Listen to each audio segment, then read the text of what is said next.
હા, કોકણે કીધું કે ભાઈ હાલ તું મોબાઈલ વાપરે, સારું કલાક વાપરી છે, પણ એ કલાકે બંધ થઈ શકે એમાં પછી ક્યારે નીકળે નીકળી જ નહીં.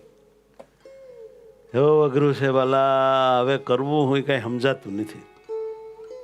તમે એક કલ્પના કરો, મોબાઈલ ન હોત તો આપણે શું હોત, આખા અલગ હોત, બહુ અંતરથી સુખી ને નિર્વાસનિક હોત.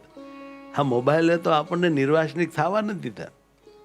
રેડિયો ને ફલાણું ને હમસા ને FM ને આ ને તે દુનિયા આખીનો કદડો માથામાં ઘાલ ઘાલ કરીએ છીએ. એમાં ભગવાન માથામાં ક્યાં રાખવા? હૃદય પ્રકાશ વાંચો, હૃદય પ્રકાશનો એકવાર પાઠ કરવા જેવું છે. હૃદય પ્રકાશ ગ્રંથ સ્વામી એમાં લખે છે બધું માથામાં ગાલ્યું. હવે ભગવાનને રહેવાની જગ્યા જ નથી કે હવે ક્યાં ભગવાનને રાખશો કે